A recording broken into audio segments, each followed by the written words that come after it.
Hi, it's Eva here at Brever Creative. Today we are going to be making a dream catcher. But first, I wanted to say thank you to all of you for 200 subscriptions. It's super exciting to see our channel grow, and if you're not subscribed yet, definitely subscribe below and help us get to the next 100. In the meantime, watch this video about us making a dream catcher. It's super fun, super easy. All you need is a circle of some sort. I used a hula hoop and some string. Let's go.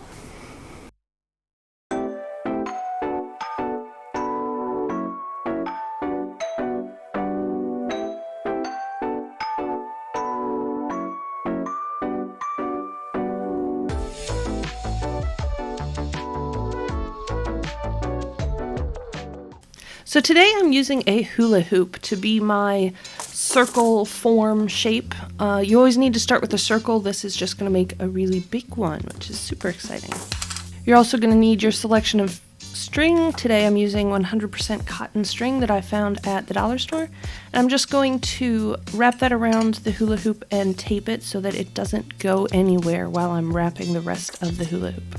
I also have some beads here for decoration. You can use beads or charms or essentially anything that you want to attach to your string, or just do a simple string only dream catcher. Anything works. So here I'm just wrapping the hula hoop because I don't like this holographic pink and colorful pattern that it came in, so I'm wrapping it with the string. So I'm just going to wrap it tightly around the hula hoop, and I start out by wrapping it a couple times loosely and then tightening the string up. This makes it a tiny bit faster than making sure every loop is nice and tight every time. So here's a close-up of that. You can see that pattern that's kind of garish that we're trying to cover. So we're just going to wrap that a bunch of times and work our way all the way around the loop. There are patterns that you can do for this. Today I'm just doing a simple twist, but you can come back and do like a twisty pattern over top of that, or you could knot this like a friendship bracelet so you get like a spiral wrapping around. But today we're just doing a simple wrap of this hoop. I'm never sure how much string I'm going to need for this, but it's always better to make sure that you have a lot to spare so you don't have to tie bits together if you run short. So once you come back around and finish the loop, you want to tie the string that you're working with back to that string that you taped down originally. I do a nice little double knot there and cut it off. And then this string is just kind of hanging here ugly. And so I'm going to take some string and wrap over that to kind of create a thickened part right at the top that will then be the place where my loop to hang this also happens. So I'm just going to tie that off, and again I'm just going to twist that around this hoop a bunch of times until I get kind of a thickened bit that I like. And this is just my preference. There's lots of ways to make a hanger or a loop or whatever on the top of this. And this is far from traditional. This is just something that I learned by looking at a dream catcher that I got at probably the dollar store and kind of dissecting how it was tied and doing that again myself. That's how I like to learn and teach myself things. If it's something I'm interested in, I go ahead and look at it really closely, and if I can figure it out, it's always super exciting to then do it myself. So here I am just creating that loop that we talked about earlier. You see that thickened bit that I have. I'm wrapping kind of a loop at a consistent length so that I can tie it off and have a place to hang my dream catcher. So now that I've got the loop thickness that I like, I kind of tie it off by wrapping it a couple times with that same string. This is all without cutting it here. And once I get that where I like it, I'll put like a tiny little knot in there, and hopefully I'll be able to hide the end of the string so that it's not sticking out and fraying everywhere. You could also use beads to cover the end of the string. You could tie this off regularly instead of twisting it, and then just slide a big wooden bead over top to hide the end of that string. So feel free to do what you are inspired to do with this. This is just the most basic dream catcher that I know how to make, and I love making each one individual and unique, and if you try this, you should do it too. Add something that inspires you, or something that excites you, or just try something new. It's always fun to try new things. So that's my loop. It's all ready to go. I'm just going to twist off the end of that string and we can start with the webbing. So I am going to be using a finer cotton string for the webbing of this dreamcatcher. That is simply because I want to use these beads and I don't have a needle that fits into these beads for the thicker thread. So we're just going with it and going with the thinner thread, and that's great. Sometimes you can get a finer, more delicate pattern with finer thread, so sometimes that's nice, but feel free to use chunky thread if you want to. So I'm just gonna go ahead and pre-string a couple of these beads on. I kind of struggled with where to put the beads because once you're twisting, you can't really add them to the string because your end is all like wound up and you only have that one end of your string working.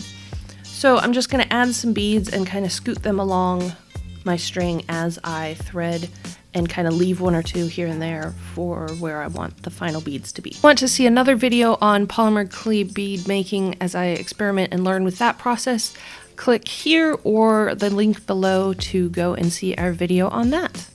And as I said before with the string, it's always better to have more than less because if you add more string, it kind of creates a little knot in your pattern and you don't want that. And it's the same with the beads. Once you've added the beads on here, you're kind of set to that amount. And then I'm just going to twist a bunch of this string around my hand. Again, more than enough is better than less than enough. So I'm just going to twist off a bunch and tie it off. And then we can make like a spider and spin a web. So I'm just gonna hold a big clump of this and try to keep it nice and tidy so it doesn't get knotted. And then we're gonna take it around the circle and make kind of a loop and twist at somewhat regular intervals. I'm going for about the width of my hand here. If I go smaller, it ends up being very delicate in the middle, and if I go bigger, it'll be bigger holes. So kind of experiment with that and figure out what you like. But you see, I'm dropping the beads every couple of segments here, and I'm continuing to measure with my hand to try to keep that nice and consistent so that our pattern looks nice. So it might be hard to see, but I'm really just looping the string under and then pulling that cluster of string through the hole. And I'm going to do that same knot or twist every time I do this. So that's something, once you figure it out, it's fairly easy to keep doing it. And you can see I'm having to scoot the beads back consistently every couple of loops as well, which is kind of a pain, but it's totally worth it to get a couple of those charms or beads in there in your pattern. So you're just going to work your way all the way around the circle doing the same thing until you get to the start. So you work your way all the way around once, and then we're going to do a slightly different thing at the end. And again, leave the beads as often or as not often as you like, or if you don't have beads, don't leave beads anywhere. You also want the string to be fairly taut. So give it a nice little pull. You do have room to tighten it later, but it's better to start with fairly tight string than to make it too loose and then you have kind of a skewed pattern as well. So once you make it back to the top of the circle, like you've gone all the way around once, you're going to continue that pattern, but instead of looping around the hoop, you're going to loop around the strings that you've already laid down. So you're going to do that once for every segment that you've already placed. You're going to add another segment. So it circles in on itself, and it'll get smaller and tighter as you work your way into the center of the circle. Again, leaving your beads wherever you need to leave a bead or two, and you can switch where they go a little bit. You can kind of twist them around if you find that you don't like exactly where they're placed later on in the pattern, but try to do them fairly randomly if you are doing beads, and just continue that pattern all the way into the center. And once you get to the center, it's going to get obviously tighter and smaller, but it might be a little hard to work with. So if you need to trim off some string once you kind of have a better gauge of how much string you're going to use, you can do that once you get into the middle, and it'll make it a little bit easier for you to do that tight inner part of the pattern. And since we're just twisting these connections rather than knotting them, we actually do have some flexibility. So if there's a shape that's not quite the right shape or it seems a little bit uneven in a place, you can kind of adjust the loops and kind of give them a little squeeze here and there and reshape those shapes so that they are nice and consistent all the way through. I've also seen cool things where people kind of stop sort of at this point, maybe a little bit further out, and actually tie in like some cool old vintagey doily or crocheted pattern. I've seen all kinds of fun things done with dreamcatchers, but today we're just doing a simple one, so that's this. And once you get to the very center here, you can start to not do the twist, rather just loop into each segment rather than twisting around as well. This just kind of frees up the pattern, makes it a little lighter as you get to the center so it doesn't get too super dense. So here I've determined that once I tighten up this inner circle here, it'll be fairly close to what I want and it'll shrink down and pull everything nice and tight. So I'm just going to pull this string through those loops one last time so that I go all the way around the circle and it's nice and even. And then I'm going to pull it tight, make sure everything's adjusted correctly, and tie it off. And I kind of got a little sun pattern in the center of this. I think that just has to do with how many loops I have. I don't know how many it ended up being, maybe 10 to 12. And this is all based on how many of those segments I originally placed on the outer hoop, because that number just kind of stays with you throughout and narrows up, and it kind of determines how fine the pattern is at the center here at the end. So I'm just making a really tight knot and trimming that really close. Now I'm just going through and making some adjustments so that the pattern stays nice and even. I moved a couple of beads here and there just to make sure that the randomness looked random, because sometimes randomness doesn't look random. So now we're just going to add the fringe to the bottom of our dreamcatcher, and this is a personal choice. You can add anything to the bottom or nothing to the bottom. I am using the same thread that I did the webbing with, but you can use ribbons. I've used all kinds of things before. You could do like a macrame sort of deal at the bottom here as well. I have one that is made of like a dyed string, so it's like dip dyed at the bottom edge, which is kind of cool. So just kind of have fun with this bottom part of the dreamcatcher. I always love to make tassels. Those would be great on here too.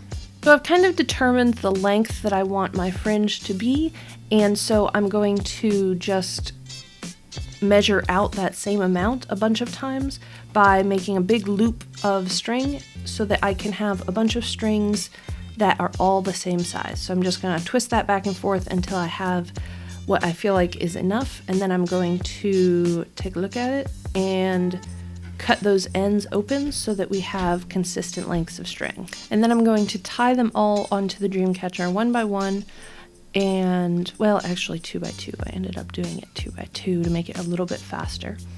And I'm actually doing kind of a 2-length fringe on this. It's kind of hard to tell actually. So I'm going to loop these strings onto the bottom hoop of the dreamcatcher, and I'm actually not folding them right in half. I'm kind of folding them in 1/3, 2/3 segments so that I have a shorter fringe that lays over top of the long fringe.